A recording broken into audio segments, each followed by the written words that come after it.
Hey guys, Roman Reaper here. So as you can see, I'm outside the cinema and it is lashing. Perfect cinema going weather. So I'm about to head in to see The Conjuring Last Rites, the fourth mainline Conjuring film, and I believe this is the last of the Warrens stories. I'm hoping this will be good. I do quite enjoy the first two, so I'm hoping this will be a good, satisfying conclusion to the Warren case files. I'm hoping this will be a good conclusion to phase one of the Conjuring universe because, of course, it's a cinematic universe.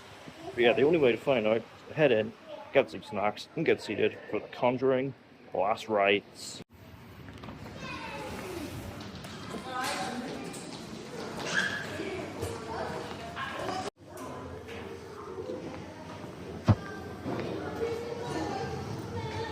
So I'm a little bit early, so we'll kill a bit of time by going into the game zone.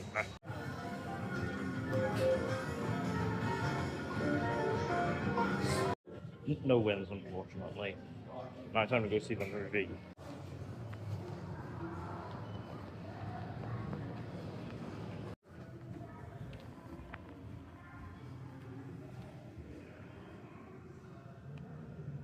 So I've got my popcorn here in this brand new packaging, I don't think you can see, and a red frozen Fanta, ready for the final case for Ed and Lorraine Warren.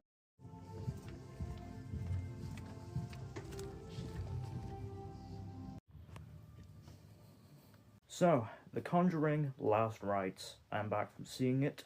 This is directed by Michael Chavez, who of course took over directing the Conjuring films from James Wan, although Wan is still involved as a writer. It's also produced by Peter Safran. So it's quite funny that Warner Bros. Have two cinematic universes with his involvement. Of course, that was the lesson studios learned from the success of the MCU. We have to make our own cinematic universes. As grown worthy as it is, the horror genre makes a certain amount of moolah, in regards to low investment, high return. So it's easy to see why The Conjuring has made a killing off of it. This is, of course, the final film of Phase 1 of the Conjuring universe and the final film featuring the Warrens. So I had my fingers crossed this would send them off with a bang. But is this a satisfying conclusion to the Ed and Lorraine Warren story? Let's find out. So the film is set in 1986.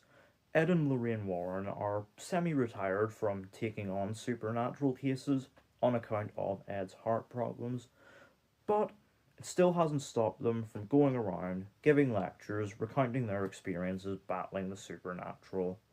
Then one day they learn about the Smurl family in Pennsylvania, a household of three generations whose lives have all been turned upside down by a series of hauntings in their house.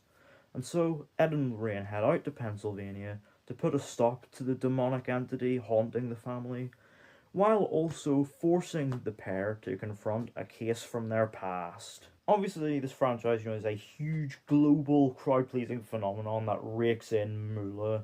So at this point, you should know what to expect from one of these, and yeah, those expectations ring true here as well. It does quite reliably do what it says in the tin. It doesn't quite reach the heights of the first two. You can still kind of feel James Wan's absence a little, but this is a decent finale that should satisfy audiences looking for blockbuster scares. Obviously, the heart of this franchise is, of course, the Warrens. Yes, this franchise has very much taken major liberties regarding them because, of course, in real life they are famously not the greatest of people. But here they are very, very likable, thanks to great work from Patrick Wilson and Vera Farmiga. They do a great job, selling their dynamic, and relationship, very much, keeping us invested in the ongoing case at hand.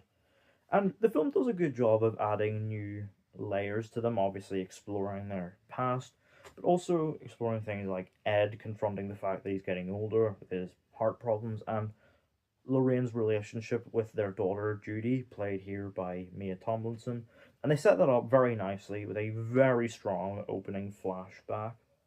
I also quite enjoyed the character of Tony, Judy's boyfriend, played by Ben Hardy, who's dragged along for the ride. You know, in amongst the scares and the tense atmosphere, what this franchise really excels at is exploring these close knit character dynamics, and yes, that extends to the Smurls as well. You know, I very much enjoyed how they took their time, exploring and building up their situation before getting the Warrens involved. It's very very interesting stuff, and I very much enjoyed exploring their family dynamic as well. Saying that, it does run a little long. You could probably trim this down by about 10 or 15 minutes to get the pacing absolutely perfect, and probably, tighten up the flow of the story as well, because there are points where it does feel a little disjointed early on. But, as the pieces click into place, it does, find its groove. And of course, in the character stuff, what this franchise has a real knack for is finding that sort of lighter touch that also allows the darker, scarier stuff to shine as well. There are well placed moments of humor in here, notably Ghostbusters reference.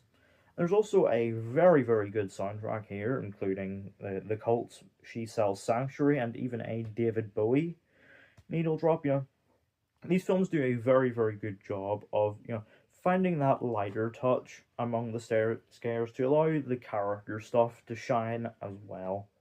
But of course, what this is, above all, is a return to formula for the franchise. With this being a haunted house story.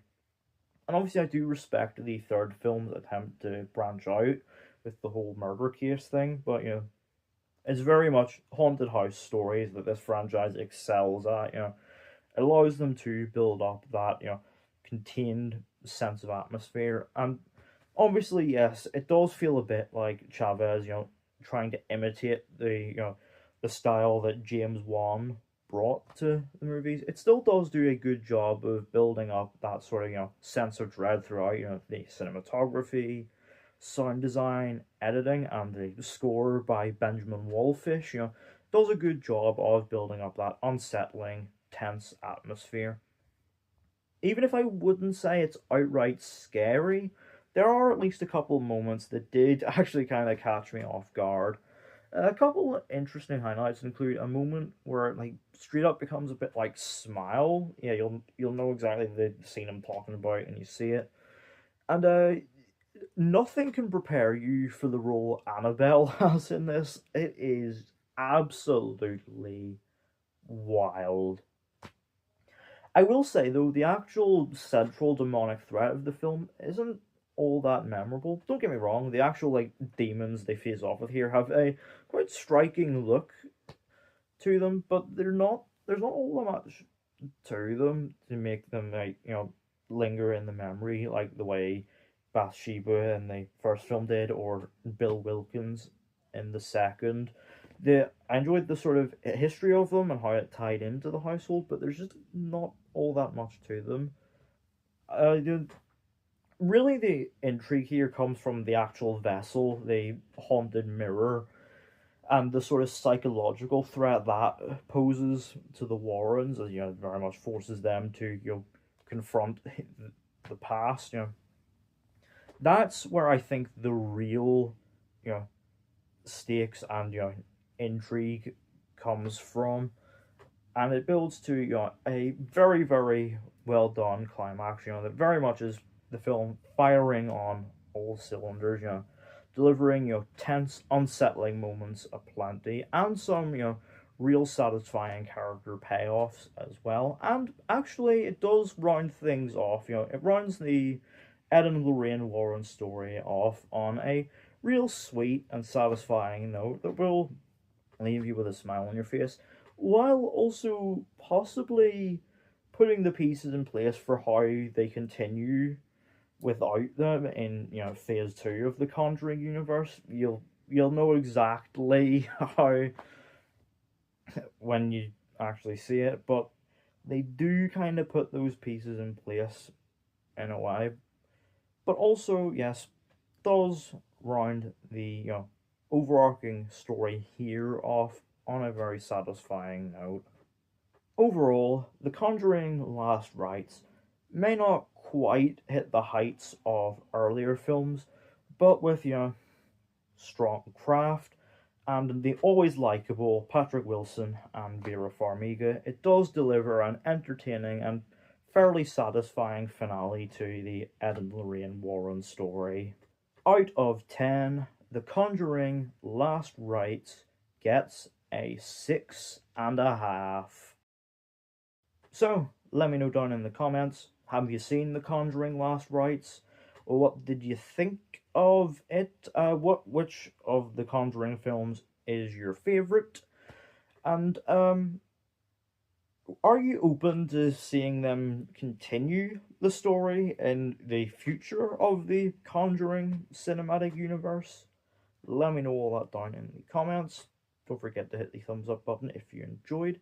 Don't forget to hit the subscribe button if you're new, and don't forget to turn on post notifications so you don't miss an upload.